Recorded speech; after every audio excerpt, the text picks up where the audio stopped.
So hi, everybody. Welcome to our third and final installment of our Coastal Georgia Tourism Conference discussions. My name is Brian Flick. I'm the Associate Marine Extension Director with UGA's Marine Extension and Georgia Sea Grant program. Really excited to have you here.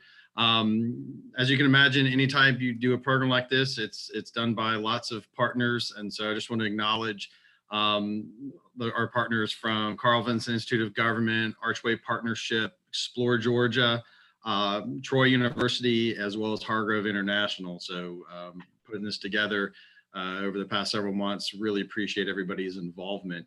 In case you haven't been to any of the previous sessions, just want to give you a kind of an overview of how we've gotten here. Hopefully, you were able to attend our 2019 Coastal Georgia Tourism Conference that was held up in Savannah. And we had anticipated having a conference in spring, which of course COVID had other intentions. And originally we were going to do the conference in this fall. And again, COVID had other intentions.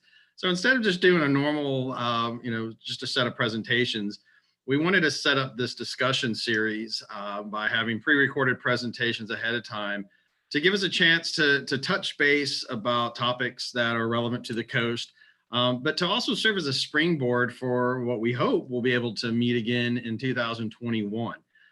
So if you haven't attended the other two, our first one was on outdoor recreation and sports. Last week, we talked about Georgia-grown food and drink. And then, of course, today, I'm excited that we'll be talking about African-American heritage and culture. With that, I want to turn it over really quickly to my colleague, Sarah Lynn Stafford with Carl Vinson Institute of Government, just to give you an idea of how we're going to structure today. So welcome, everyone.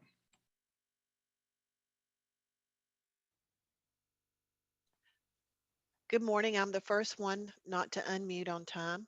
I hope that everybody is going to have a great day with us today. We're really looking forward to it. Wonderful group of speakers this morning, and we all appreciate the work that's gone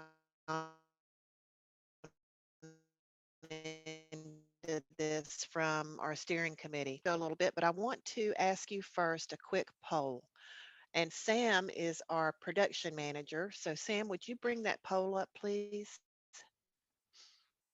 Okay, so everybody weigh in for us. Oh, looking good. I'm so glad. A few more seconds for everybody to answer the poll. This gives us a kind of a baseline so we know how much work we need to do before we start letting people ask questions. All right, we have 37 people here, but only 11 have voted yet. Looks like there may have been an So- issue with that. We're going to relaunch that poll. All right, very good. Oh, yeah.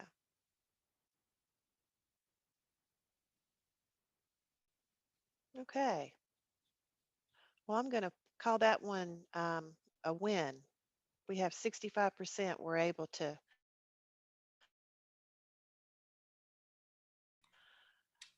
take a look at the video. I'm so glad because there's some great information. Yes. Oh, I was just saying, your video was breaking up a little bit, so I wasn't sure if it was possible to maybe, there we go. I don't know if that might help. Yeah, I'll stop. I can't see myself on the screen. I am a fortunate resident of rural Georgia, but unfortunately don't have great internet connection. So what we're going to do this morning is Brian is going to introduce our speakers. We have two great speakers on this topic, along with Patrick Holliday, who's also a great speaker and helped us arrange all of this. And we're going to have an opportunity to hear a little bit from them, and then we will have an opportunity to do some breakout sessions and talk about some ways we might be able to collaborate. And then we'll come back in and kind of go over everybody's ideas and call it a day. So Brian, I'm going to turn it back over to you. All right, thanks, Sarah Lynn. Yeah, I'm very excited to introduce our speakers. Before we get to that, I do want to remind, if you did not watch the pre-recorded presentations, that is okay. We are going to have them up on our website along with our other two topic areas, as well as this discussion.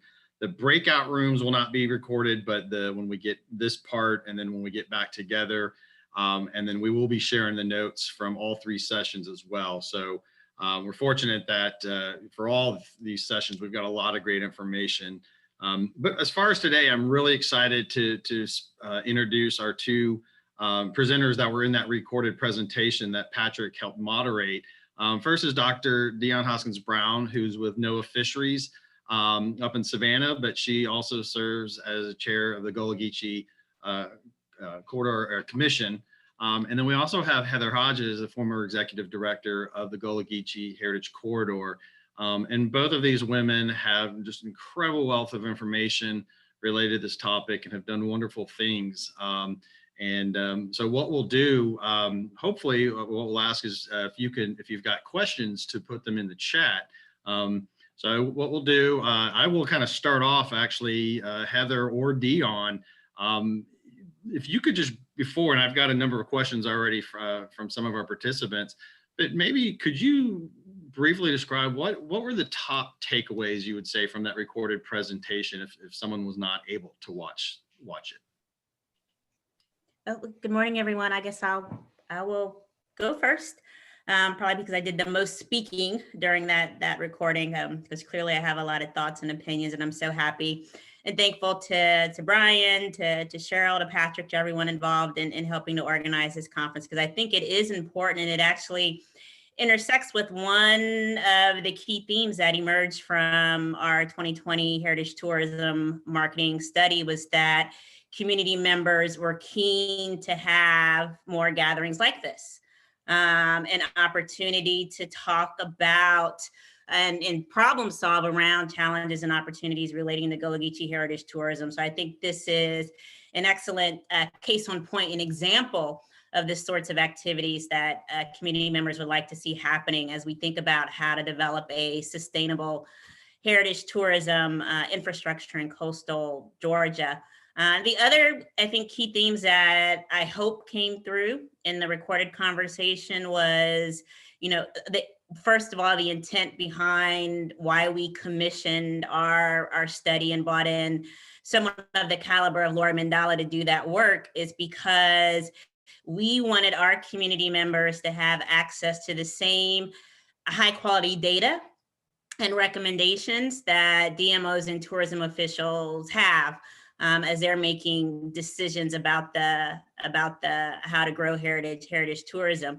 And we also wanted something which had never been done, not even in the planning for the corridor, was to get an understanding of nationally what people understood about the Gullah Geechee people, and more importantly about where the Gullah Geechee Cultural Heritage Corridor was.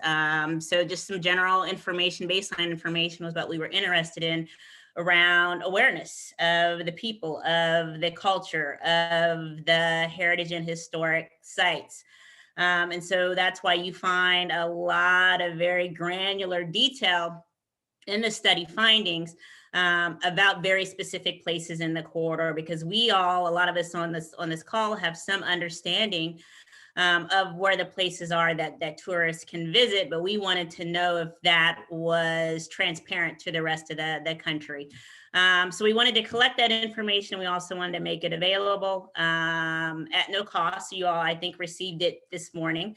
But anybody who wants a copy of that data can have it. And any of you all who have been in this field for a long time know that the work product of Laura Mandela does not come cheap. So this is a great, I think, win-win for the community and for the sector. The other 2 things that we wanted to come through were, one, this is really about our work in this area is about helping to provide community members with tools that they need to become stakeholders in the sector.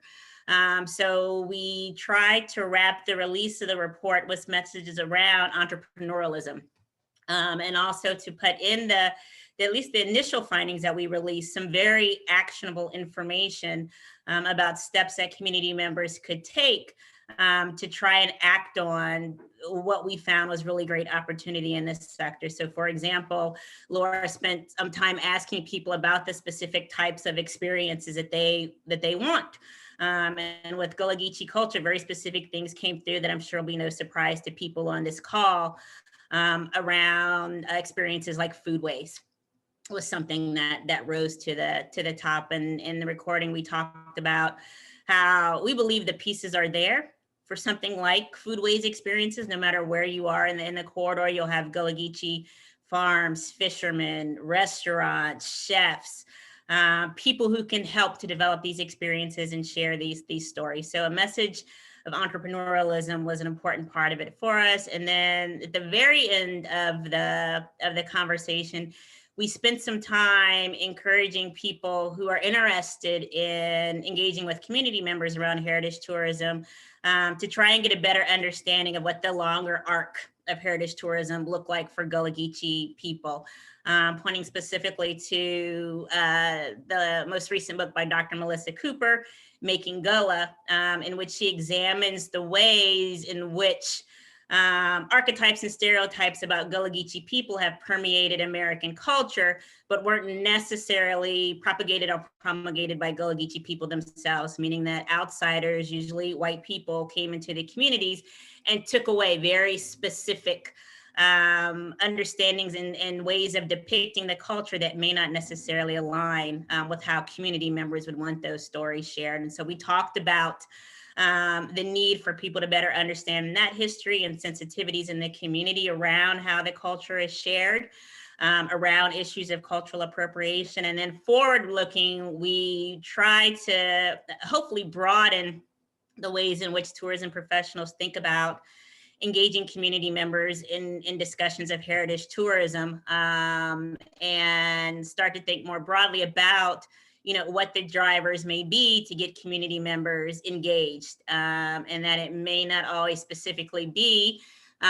tourism revenue. There may be other things that people are interested in that are rooted in historic preservation or cultural documentation, that are important from their perspective in terms of protecting and preserving the history, that with some careful thought can be connected to the tourism infrastructure. So I think I was supposed to give sort of a brief, the high level talking points of our entire 20-minute conversation, but I do encourage people to go and watch the video, because we have given this some sustained thought, and we welcome your questions in this morning's conversation.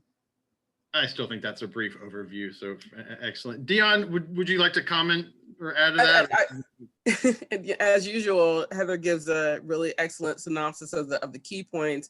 I mean, she really shepherded the work with Mandala and Associates. The one thing that I will emphasize, because I think I was an advocate for this in the conversation, is the needs of entrepreneurs, of Gullah Geechee entrepreneurs or entrepreneurs in Gullah Geechee communities that can use information from the study to build their businesses and to connect to the demand that is out there. And the other thing that Heather referred to and Patrick has done work on is this idea of kind of cultural competence in cultural tourism for individuals who are not of Gullah Geechee descent, but that are providing services or that are seeking to expand their offerings related to cultural tourism and looking to do so in a responsible way. I think that there still is an opportunity for a lot of growth for that. And I hope that we can be supportive of that kind of activity, so that the culture is considered, presented, and cast in an appropriate and respectful light, just as Heather said. Fantastic. And that actually leads into both our discussion questions we'll have in a little bit, but go ahead and start some questions. Had a great one. It says, how does the Gullah Geechee Corridor consider partnerships with local Gullah Geechee or African-American organizations that are in the tourism or historic preservation field? And I'll let either of you chime in on that. Well, I'll start with the process, and Heather may want to follow up with the philosophy that has been employed during her tenure. Our process is that we do have a partnership program, and individuals and organizations can apply to partner with the corridor, and it's reviewed by our Programs and Partnerships Committee for relevance to our management plan, appropriateness in terms of the appropriateness of partnerships and overall benefits to the partner and to the corridor. I mean, there are some individuals that they don't really want to partner. What they really want is a product endorsement. And that's not so much aligned with how we're moving. Then there are others who really are starting the beginning of an idea that hasn't fully matured, and they're not wanting to partner so much on something that exists as they want to collaborate on something they want to create. Sometimes that's really appropriate. Sometimes that's outside the span of what the staff or the commission does. But we do have a formalized process. We do receive applications. We do review it both in the committee and as the full commission. And then the partnerships that we pursue get the full support and emphasis of the staff as those relationships mature. But Heather has supervised a number of partnerships in her tenure, and maybe can talk about examples of how the different types of partnerships have been appropriate and have matured. Yeah, and I think the question was about also the specific category of historic preservation, which of course is something that's important to us. And so when we look at, as Dion mentioned, opportunities to collaborate and where the work intersects with the HP project, that's, there's a continuum of ways that people want us to partner. And, during my tenure, that was everything from collaborating, for example, on development applications, right? Raising capital, raising fund is an important part of HP work because these can be incredibly expensive projects to finance. So, going beyond writing letters of support to actually going in on grants with community groups that are interested in an HP project. For projects, for example, like a community member or a community group wants to get a site listed on the register, we can engage in that process also. And that's everything from working with the SHPL on historic context to actually appearing at the meetings of the HP boards when they vote on whether or not to decide to recommend a site up for listing on the register. So for HP project, we sort of meet people where they are on that particular site.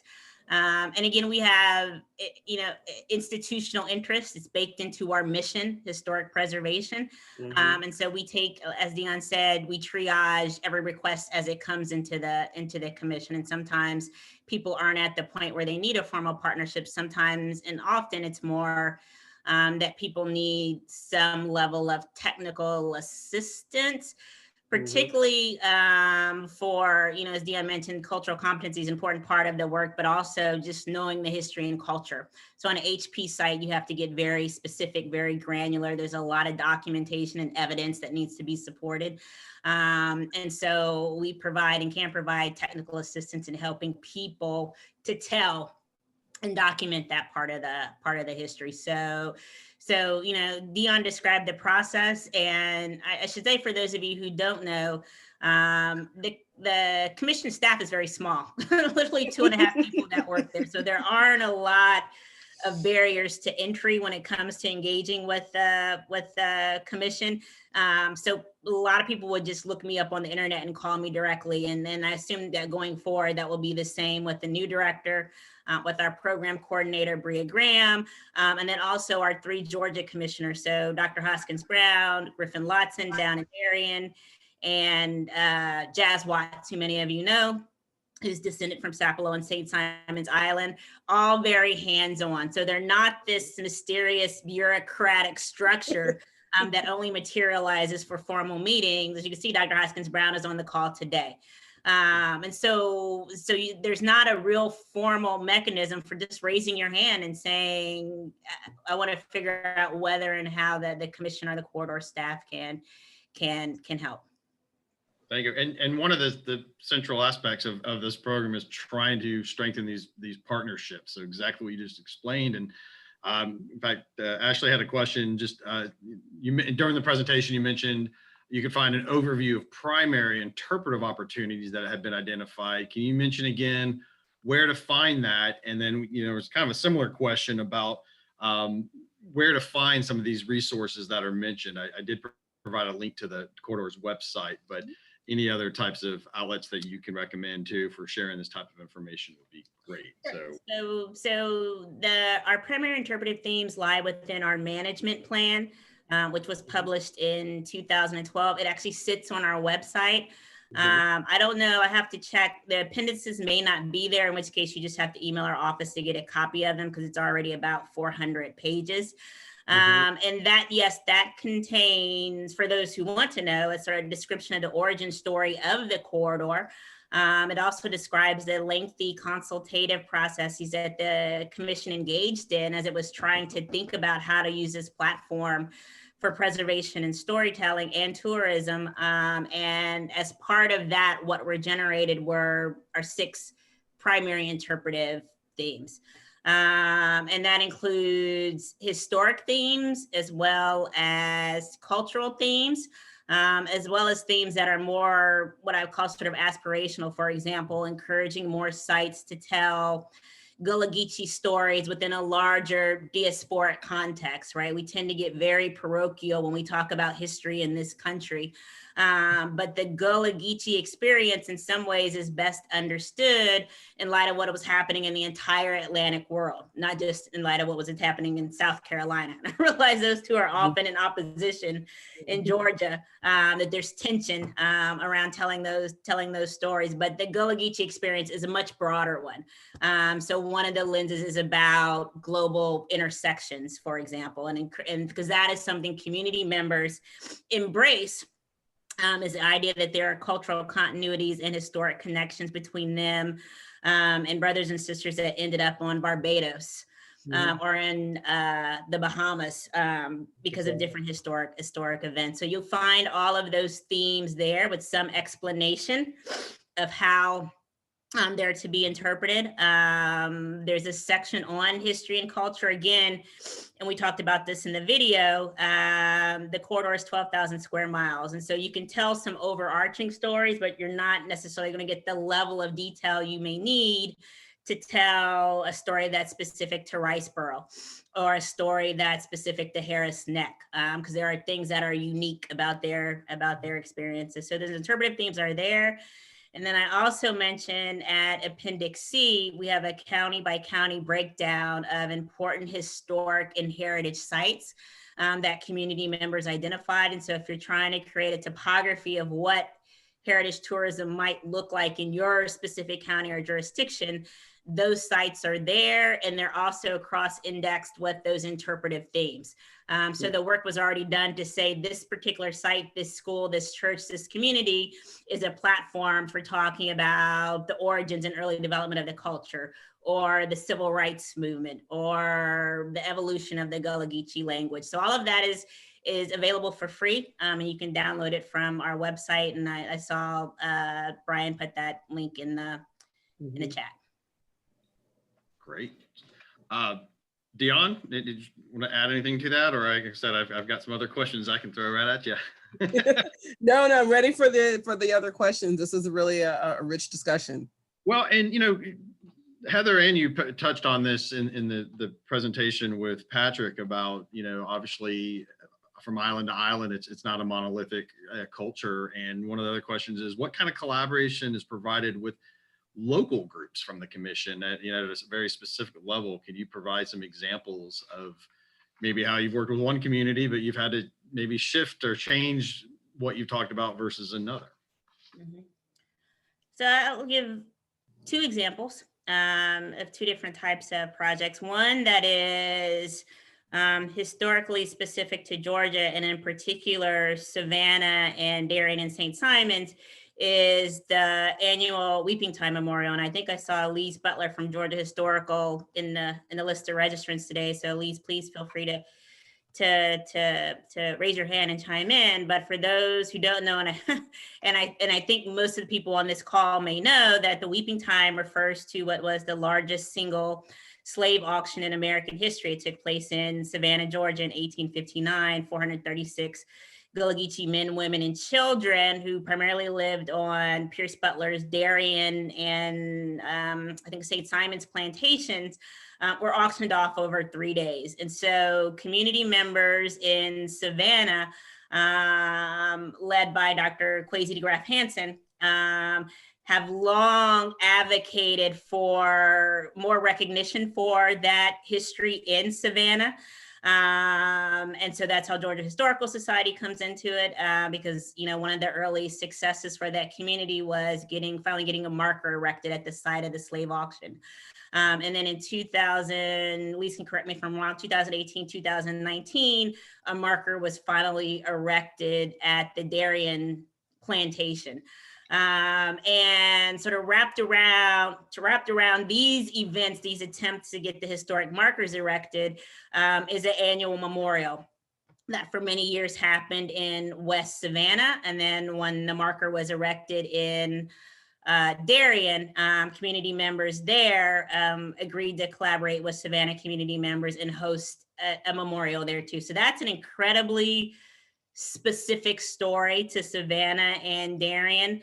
And in particular, when you talk about the Darien part of that story, rooted in that particular cultural landscape, right? The plantation is there. There are descendants there, including our Vice Chair, Griffin Lotson. This is a story that lives in the literal bodies of memories of Gullah Geechee community members in that part of coastal Georgia. So this memorial was not something that was, I think, contemplated with tourism in mind, but over time, I think we all realized the immense potential that this memorial had for educating Americans about the Gullah Geechee experience, but also for telling stories of slavery that they did not know. And so in recent years, that memorial has attracted people from across the region. It's attracted international news coverage. And where we come in is that we are actively involved in the planning and execution of that memorial, right? So this is a memorial that planning happens year round.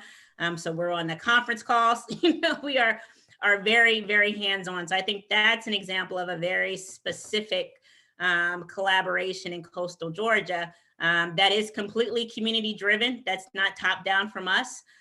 We help where we can. We help with some of the storytelling and marketing. We also commissioned a documentary about it when the marker was erected in 2019. We hired a student to come in and make a documentary about it. So again, if that didn't come through in the video and hasn't come through in our presentation, what the corridor and the commission does best and what we want to do is support community-driven projects and efforts. So the Weeping Time Memorial, I think, is a great example of that kind of very specific hyper-local collaboration. Perfect. And we are, again, thank you for Eliza putting those links in the chat. We are capturing those as well, to be sure. So this actually is a nice little segue to go into the breakout groups, because again, one of the key aspects of when we developed the Coastal Georgia Tourism Conference was how do we strengthen partnerships for existing and new opportunities. And so I think you and Dion have really set the stage to kind of further to have discussions on this. And again, we're hoping that this information through our breakout groups can help set the stage for how we plan our next conference. What I'll do, we're going to have everybody break out in their groups. We're going to use if you haven't joined us in these previous meetings, we've got a program called Mural that we're going to use. It's basically electronic sticky notes. And we've got a series of questions. So we'll do brief introductions with everybody. What Sam's going to do is wave his magic wand, and here in a second, we're going to randomly break out into groups, and then we'll come back together and share what we've reported on. But Dion and Heather, Patrick for moderating, I want to thank you so much for the information, because you both are incredible. All three of you are incredible sources of information. And again, we hope that we continue building upon this expertise and opportunities for collaboration. So with that being said, Sam, if you want to go ahead and break us out into groups, and we'll get started.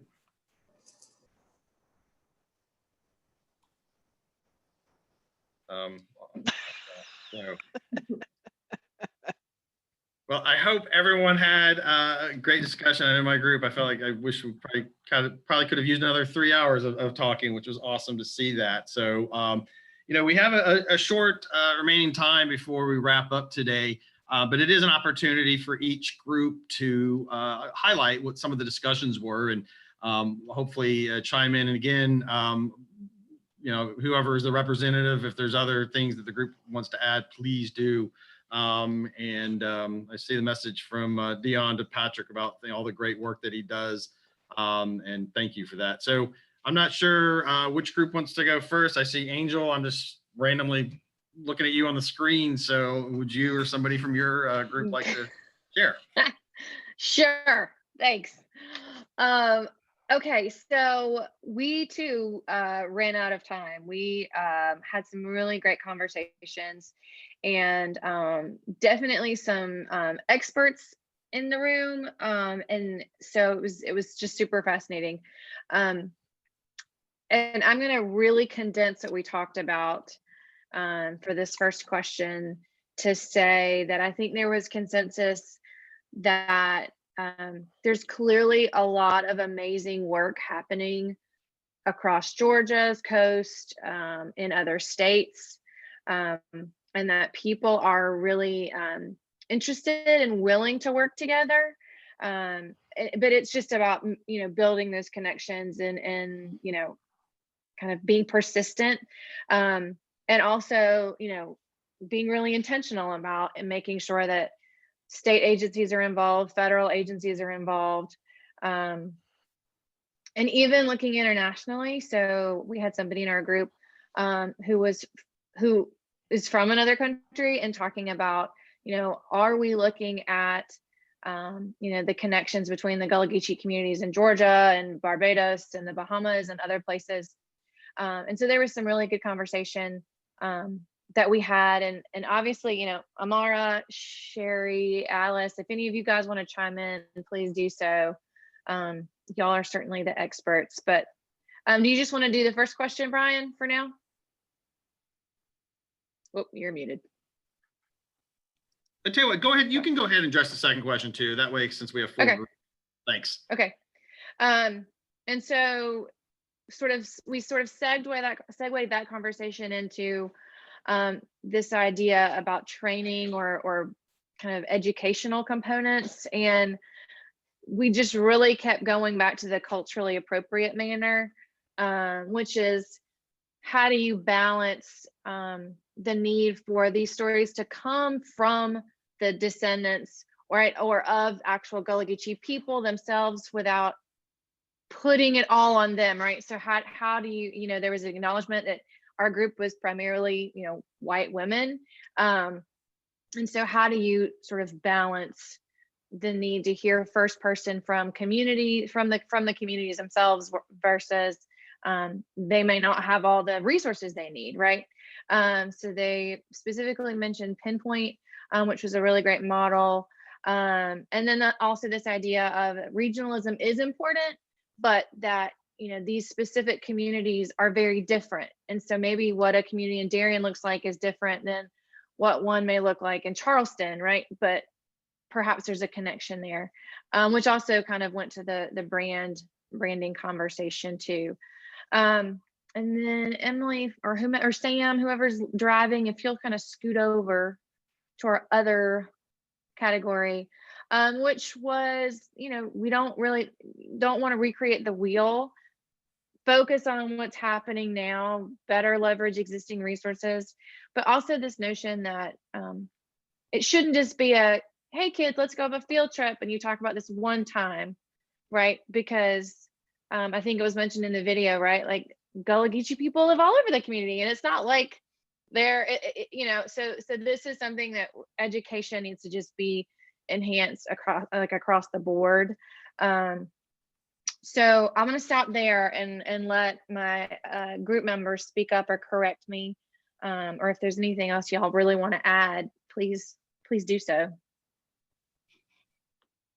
I'll add, one of the connections that we were able to make between the first and second question is the idea of that Dr. Hoskins Brown brought up is related to the entrepreneurs and really connecting the entrepreneurs with maybe the University of Georgia School of Agriculture, or and then offering trainings to build up business acumen and business management and money management, as in addition to some of the, how do you grow your wares and then make syrup economically and things like that. Yeah, thanks, Allison. Yeah, and there's some cool stuff happening on Sapelo with some of that.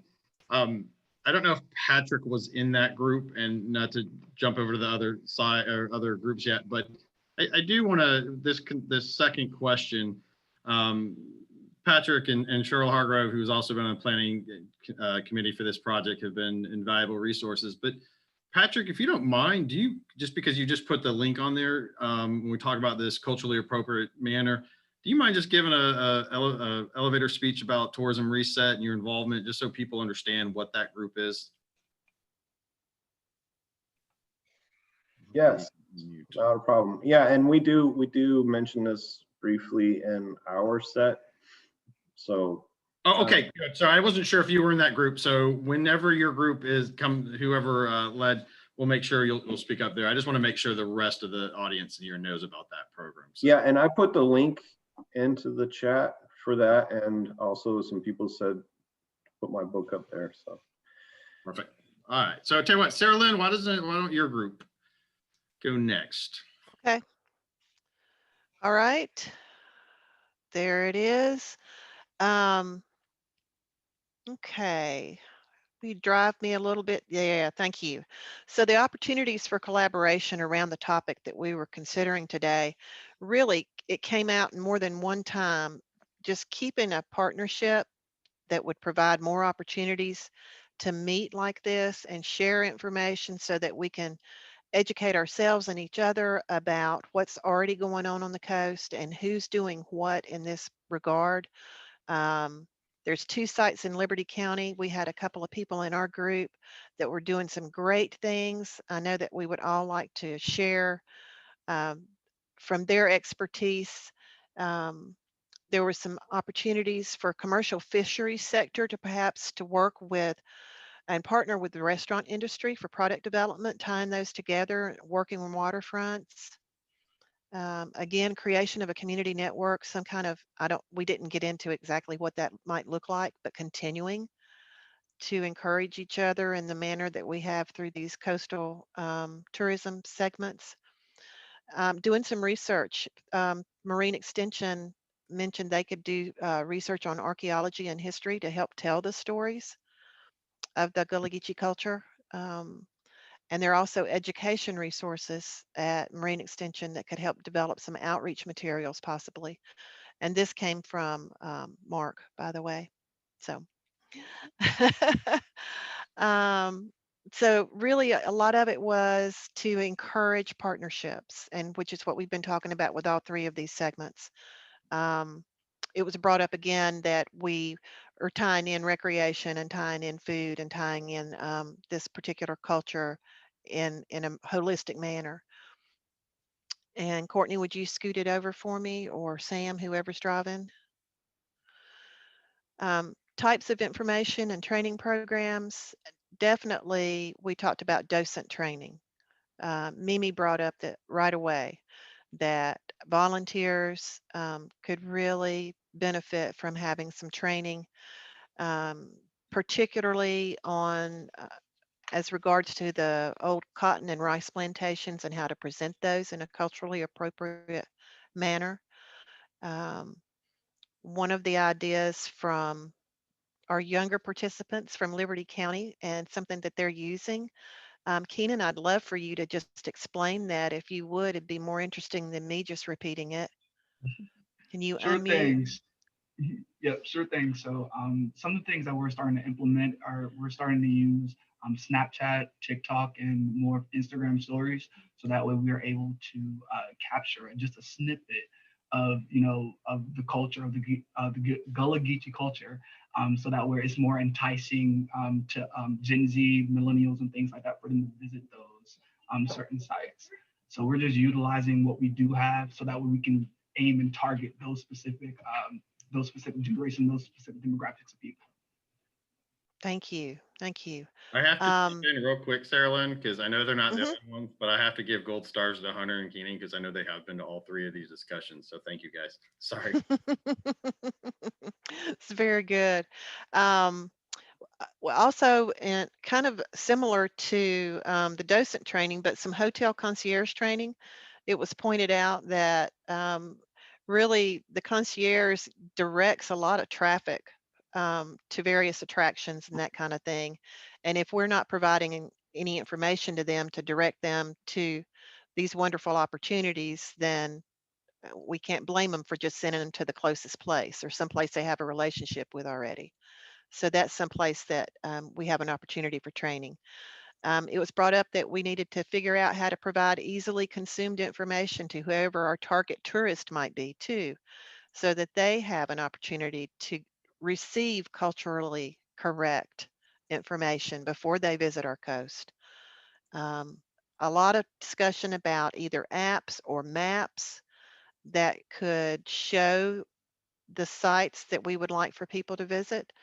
Um, and then an easier thing to do maybe, although it would be time consuming, somebody mentioned that we should look already at what's on Yelp and TripAdvisor and make sure that what is listed in our region as a place to go eat or go visit actually has the correct information on it, has the right hours, has the right phone number, um, and utilize those sites that are already out there.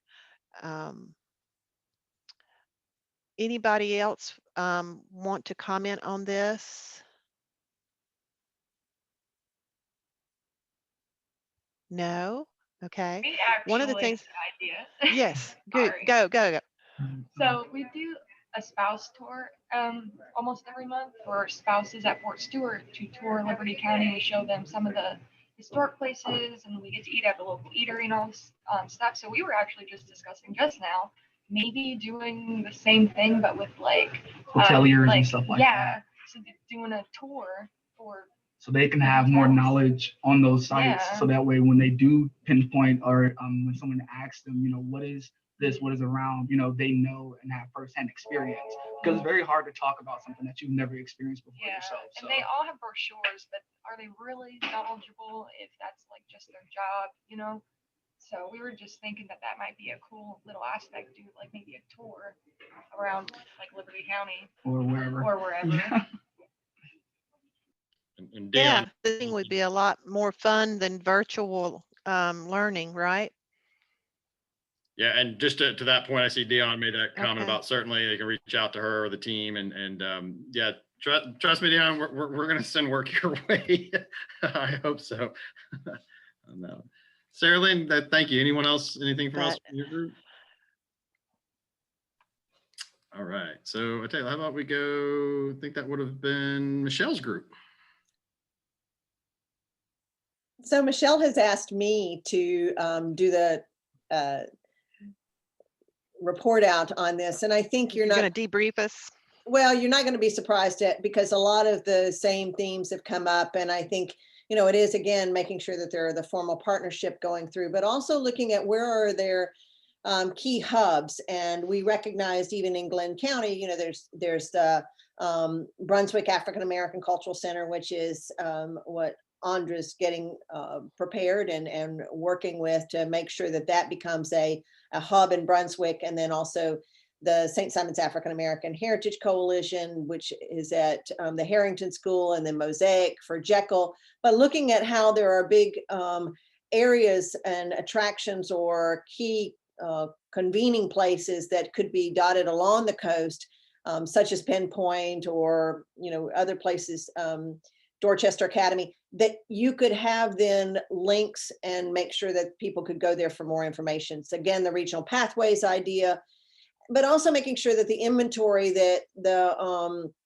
commission has is very detailed and finite, so that it can then look at how to make sure that travelers can frequent Gullah Geechee businesses and make sure that that's a recipient of some of these activities and travel spending. We also recognize, though, that a lot of the collaboration needs to also look at how to build capacity, both the human and the fiscal capacity, and making sure that there's a community voice.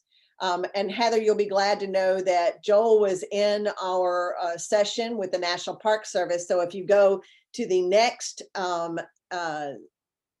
area, you know, we really looked at not reinventing the wheel and using the resources that are available, such as the National Park Service or the National Association of Interpretation, even that IANTA, which is the American Indian Alaska Native Travel Association, has done on cultural sensitivities, cultural appropriate tour guides, and messaging, as well as making sure how to overcome commodification or cultural appropriation.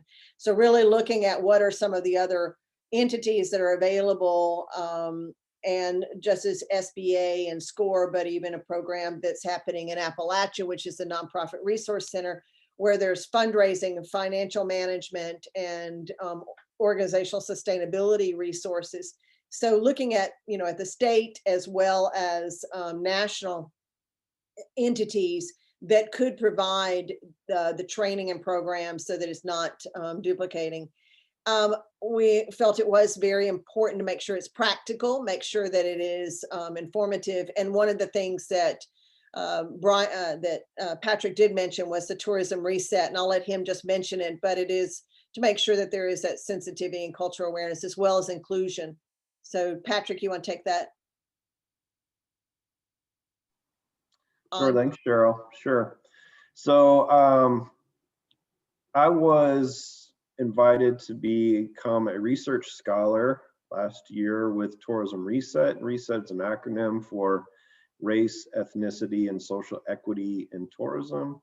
It's an international network of people primarily in academic institutions, scholars.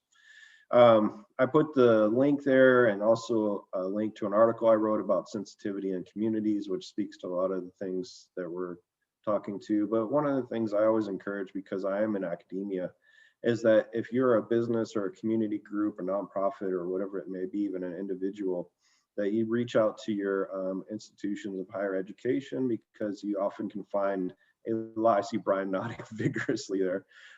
You find a lot of help from people like us. And this network does this work that we're talking about today specifically. And you have me on, and there's several dozen of us, but even here just in Georgia, you have me at St. Simon's, and then you have Amy Potter, some of you may know. She is at Georgia Southern University at the Armstrong campus in Savannah, and she does a lot of this work as well. So you've got two of us just on Georgia coast. So feel free to shoot me an email or whatever it may be, and I can connect you to whatever you might be looking for, hopefully.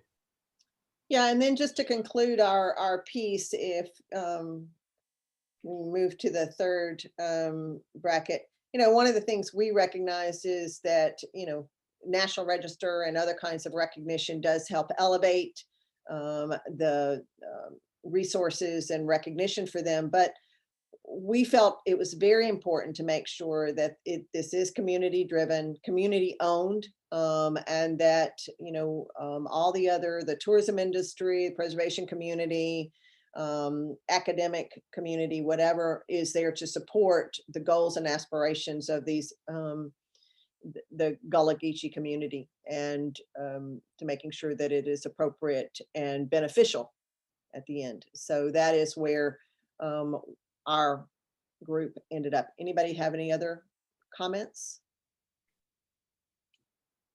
Cheryl, and I appreciate that, Michelle and Patrick, for adding that. I really, and you know, to Patrick's point, not just academia, but we've got a lot of incredible resources from people on the coast here that work in this area, and Cheryl being one of them as well. So thank you. And you know, yes, I am in academia too, UGA, but it's not just, you know, we have College of Coastal Georgia that has a hospitality program. We have Georgia Southern, there's Savannah State, that, you know, there's different assets. So yeah, and that's something we, in Extension, part of our job is to help, you know, connect people to these resources too. So we're fortunate that we do have these networks. So in this last section, and we've got about 5 minutes left, And I appreciate everyone from my group adding, and a lot of similarities of what we've heard from the other three. First off, this idea of not, repeating what's already been done and trying to build on that one, but even just with Explore Georgia, the resources that they have and trying to help promote, connect. One of the reasons we did this conference, looking at the pillars in their tourism plan. But Tracy had mentioned just, opportunities, financial resources. So they do actually have tourism product development grants, and some of our local communities have applied for those to help support them. But it's also one of the other things that came up with opportunities was about what we had discussed previously were influencers, knowing that social media is an important way, and also the discussion about itineraries were important, about maybe particular Gullah Geechee opportunities. But the fact that having an influencer who participates that and then getting the word out will be a key piece of this. The other thing too is a lot of different resources out there, and it was brought up, Andra and several others talk about having a centralized online platform to share. And I know that the corridor does have a lot of information already, but trying to make sure that it's something that would be easily accessible. Other opportunities we talked about were about the kind of going to Dion's aspect of the entrepreneurship, that there are opportunities to help from a business perspective, support African-American businesses. And it doesn't even have to specifically be related to cultural tourism, but are still going to be impacted by it, providing training opportunities, incentives. And there were, and Tracy, if you could help me remember the one group, was it the PHEA, Cultural Heritage Economic Alliance. You want to briefly explain? I think Cheryl probably knows it well too, but they had a recent webinar on why cultural heritage and heritage tourism should matter to governments and tourism bureaus. And Diana Pike, I believe from Jamaica, spoke about some incentives for business communities to help local entrepreneurs with business plans so that they are bringing the authentic experience and creating it and owning it and can sustain it. Perfect, thank you. At a much more local level and informal, just continuing these conversations that a lot of people they want to learn about this, and just, maybe, providing avenues to continue these conversations to have people more comfortable. And Caitlin brought up a good point about authenticity. I mean, people want the real experience. We have incredible history here, incredible environment, incredible resources, and it sells itself, but sometimes that's storytelling. And we've heard that theme of storytelling throughout these discussions. And again, this idea of cross promoting, this is one of the things we tried to emphasize at the first presentation: the outdoor recreation, the food grown, Georgia grown food and drink, unique Georgia places. These are not in isolation to one another. So when people come to our coast, it's opportunity to cross promote. And that also just even goes with the entities that are involved with African American heritage and culture, being able to promote one another to kind of, in a sense, share the love, so to speak. In terms of the potential trainings, it was interesting we heard docent training, but we also talked about opportunities through restaurants and training with staff. The other piece that kind of links to is younger audiences as well. Nina had brought up a good point about recorded presentation or information, that it's not just a one-time thing, but get the people who live here as well, getting them to understand the importance of this culture to coastal Georgia. Very interesting point about being able to decipher between appreciation versus appropriation, and making people that are going to be involved, making them aware of that. And again, this is where I think the tourism reset and some of the other resources that have been mentioned today might be a good way to bring that up to people. And again, we've talked about career opportunities for the younger kids, and this is where that entrepreneurship, I know that there are several efforts at local levels that are starting to address this topic with this. But the other aspect was just recognizing the generation gaps. And I think it was Hunter and Keenan that mentioned just Gen Z and these different age demographic groups, their perceptions of their involvement in culture and heritage, and making sure that we are addressing the different age gaps as well. My group, did I miss anything in the 30-second overview I just gave?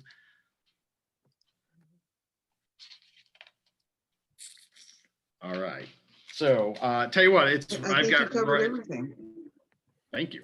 And I appreciate everybody's input. So I've got right at 12 o'clock, so I don't think we could have timed it better. I can't tell you how excited I am because I think we really could continue this conversation for a lot longer.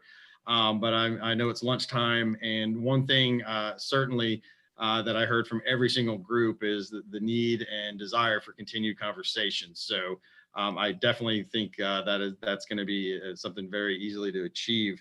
Again, I want to thank all of you for participating, whether this was your first or you've done all 3 or 2. We can't do this without everybody's participation, and we really do hope this is a springboard for deeper conversations and some action plans, because at the end of the day, our goal here is ultimately to try to move the needle on some of these topics and to promote sustainable tourism and whether it's benefiting the visitors and the people that live in the communities. Also just want to thank, Michelle, Angel, Sam from Archway Partnership, Sarah Lynn from Carl Vince Institute of Government, Emily, Trey, Isaiah from our team, Cheryl Hargrove, Patrick Colliday. Again, guys, we did this all, as a team. I really appreciate it. We'll send out the recording of this. I will be sending out a short evaluation, which we really do appreciate your feedback because that allows us to continue offering these, hopefully. But once again, guys, thank you so much for everybody's support. Have a wonderful and a safe Thanksgiving, and we will talk to you shortly. Heather and Dion, thank you, especially to you two as well. Thanks. Bye, y'all.